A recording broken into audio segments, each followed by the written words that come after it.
शहजाद साहब, Nelson Mandela की जद्दोजहद नस्ल परस्ती के खिलाफ थी और गांधी साहब की इस्तेमार के खिलाफ रही। इमरान खान की सिर्फ अपने फैसलों के खिलाफ अब तक नजर आती है,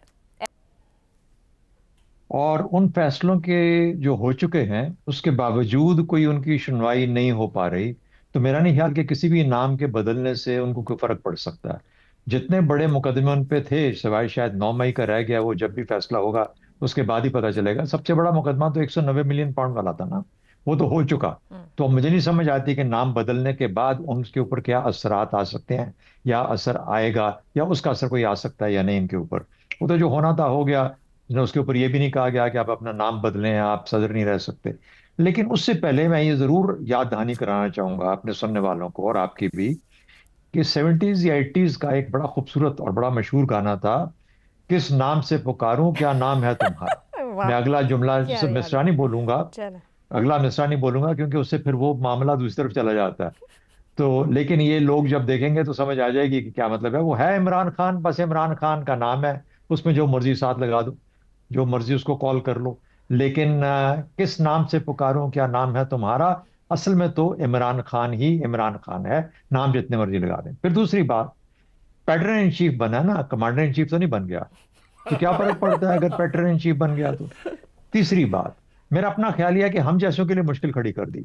अब पैटर्न इन चीफ बुलाते बुलाते 3 लफ्ज बोलने पड़ते हैं। बानी जबरदस्त नाम था, हमें, मेरा ख्याल है हमें बानी की हद तक ही रहना चाहिए। अब क्या वजह है कि उनको पैटर्न इन चीफ अपने आप को कहलाना पड़ा? क्या वो किसी की रिवायत के पीछे जा रहे थे? मेरा नहीं ख्याल, क्योंकि ऐसी बड़ी रिवायत है, क्योंकि उसमें मकसद मकसद नहीं नजर आता उनका। जिस तरह इस्तेमार की बात की आपने, दूसरी नेल्सन मंडेला नेल्सन। की बात की, तो ये जो चीजें थी, ये मकसद था उनके पीछे, एक बहुत हम्म। बड़ा मकसद था। हम्म। यहाँ पे कोई मकसद नहीं है, यहाँ पर अपनी सियासत भी नहीं है। और मैं इसका तो बहुत शोर मचा रहा हूँ इतने मर्तबा से, कि सियासत बचाने का भी कोई प्रोग्राम नहीं है। यहाँ पे तो लगता है कि अपनी जात के गिर्द जो हेयोला है उसके अंदर ही लिपटे हुए हैं, और चाह रहे हैं कि मेरी जात के होते हुए भी मुझे क्यों कोई नहीं देख पा रहा, या मेरा कुछ क्यों मेरे साथ मुज़ाकरात या मामलात नहीं तय पा रहे। एक और बात, मेरे हाल में ऑर्गेनाइजेशनली उनकी पार्टी में बहुत ज्यादा मसाइल तो है ही हैं।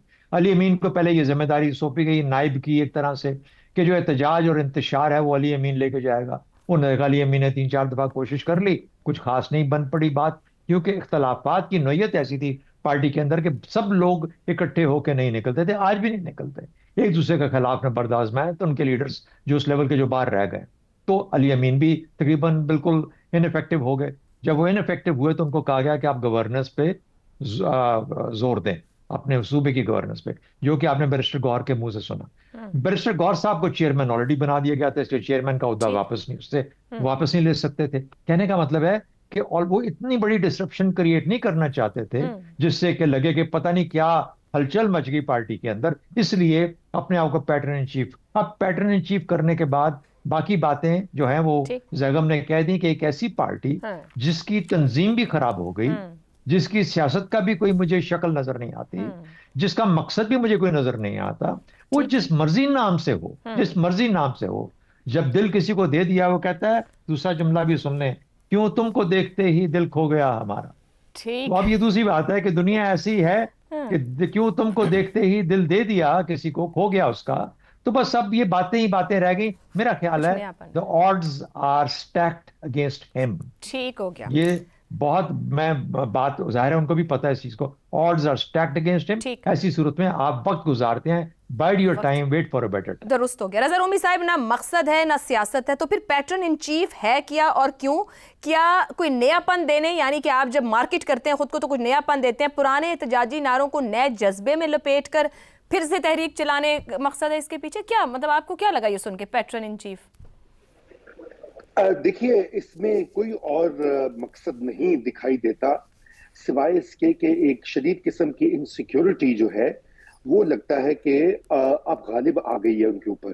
पहली तो ये बात है वो, और उसकी वजूहात हैं बहुत सारी। पहली तो ये बात है कि उनकी जो सियासी हिकमत अमली रही है पिछले 2-3 साल से, वो उसमें तकरीबन उसका हर पन्ना, उसकी हर जो टूल है वो नाकाम हो गया है। पहला ये ख्याल था कि 9 मई में कोई बगावत हो जाएगी, वो ना हो सकी। उससे कबल एक अपॉइंटमेंट रुकवाने के लिए बाकायदा लॉन्ग मार्च किया गया, वो भी ना हुआ, बल्कि उल्टा वो अपॉइंटमेंट और भी स्ट्रांग हो गई है। तीसरा उनका ये ख्याल था कि शायद अदलिया के जो सुपीरियर कोर्ट्स हैं उनमें सुप्रीम कोर्ट में जो उनके हामी जजेस हैं वो उनको रिलीफ देकर बाहर निकाल कर दोबारा मसनद इख्तिदार पे बिठा देंगे, वो भी ना हो सका। फिर ख्याल था कि सदर डोनाल्ड ट्रंप जो कि पावर में आ जाएंगे, उनकी वहां पर जो लॉबिंग शदीद किस्म की हनूज जारी है उसकी बिना के ऊपर भी उनको रिलीफ मिल जाएगा, वो भी ना हो सका। फिर फाइनल ये था कि लाखों लोग निकल आएंगे अपने हरदिल अजीज लीडर की मोहब्बत में सब बंदिशें तोड़ते हुए और एक इनकलाब आ जाएगा जिससे कि सिस्टम को ओवरथ्रो कर दिया जाएगा, वो भी ना हो सका। 26 नवंबर को उसका भी जो है पत्ता कट गया।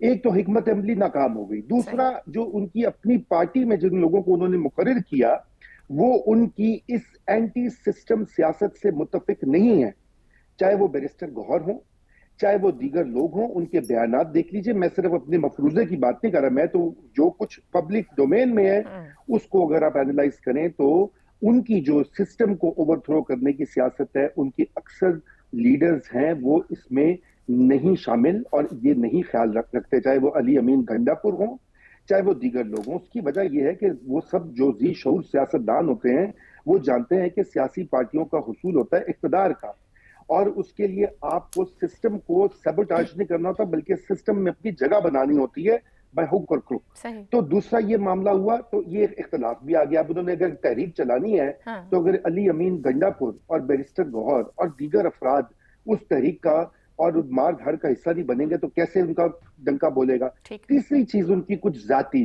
जो सियासी तर्ज अमल और उनकी शख्सियत है। देखिए नरगिसियत में मुब्तला लीडर्स जो होते हैं, चाहे वो ट्रंप हो, मोदी हो, किसी हद तक एर्दोआन हो, तो खुद हमारे खान साहब हो, वो समझते हैं कि उनकी जात से दुनिया शुरू होती है और उनकी जात पे दुनिया खत्म होती है। उनका कहा वो हर लफ्ज सैक्रोसेंट होता है, उनका यू टर्न भी मुकद्दस होता है और उनकी हर चीज जो है वो तमाम रैशनल कानून से बालातर होती है। वो अपने आप को कानून आइन सिस्टम से बालातर समझते हैं और यही वजह है कि पेट्रन इन चीफ, पहले वो बानी भी हैं, बानी चेयरमैन भी हैं, अब वो पेट्रन इन चीफ भी हैं। अब अल्लाह जाने अगला दुरुस्त हो गया, सारे नाम भले रख लें मगर क्या आपको कारगर सियासी हिकमत अमली मिल पाएगी पैटर्न इन चीफ नाम रखने से, ये सवालिया निशान रहेगा। हुकूमत टैक्स वसूली का हदफ पूरा करने में फिर नाकाम रही। रिकॉर्ड टैक्स आयद करने, बैंक अकाउंट्स मुंजमद करने और तनख्वाहदार तबके पर हद से ज्यादा बोझ डालने के बावजूद FBR माली साल खत्म होने से सिर्फ एक माह कबल 1 खरब 3 अरब रुपए के भारी खसारे का शिकार रहा।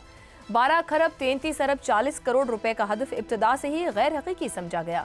इस्लाहात के बगैर टैक्स अदायगी, बड़े रिलीफ की अदम फराहमी और तंजीम नौ के बगैर इतना बड़ा हदफ रख लिया गया कि खसारा आवाम के लिए भारी कीमत पर आया है। सिर्फ तनख्वाहदार तबके ने अप्रैल तक 499 अरब रुपए इनकम टैक्स की मद में अदा किए। दूसरी तरफ FBR ने अहदाफ पूरे करने के लिए कई इक़दाम अपनाए। बैंक अकाउंट से गैर कानूनी तौर पर रकूम निकालना, रिफंड्स रोकना और एडवांस टैक्स पर इन्हिसार करना। इन तमाम इक़दामात के बावजूद हदफ पूरा ना हो सका। बुनियादी ढांचे की इस्लाहात की संजीदा कोशिश नजर नहीं आती। अगरचे टैक्स इक़दामात पर IMF का दबाव मौजूद है लेकिन हुकूमत की अपनी तरजीहात भी गैर मुतवाज़िन नजर आई। टैक्स निज़ाम अब भी उन लोगों पर बोझ डाल रहा है जो पहले ही निज़ाम का हिस्सा हैं, जबकि टैक्स चोरों को मुसलसल नजरअंदाज किया जा रहा है। अब टैक्स के लिए 14 खरब 300 अरब रुपए का नया हदफ रखा जाने की उम्मीद है। अगर माली नज़्म ज़ब्त और आमदनी के हुसूल के दरमियान तवाज़ुन को तरजीह ना दी गई तो ये हदफ भी क्या पूरा हो पाएगा या फिर ऐसे गैर संजीदा और गैर हकीकी अहदाफ की तरफ जाया ही क्यों जाता है। इसी पर गुफ्तगू रहेगी। सवाल इस तरह से, FBR के भरपूर इक़दामात, टैक्स वसूली का हदफ पूरा ना हुआ, टैक्स वसूली का हदफ बजट तकारीर के हदफ तक ही महदूद क्यों रहता है।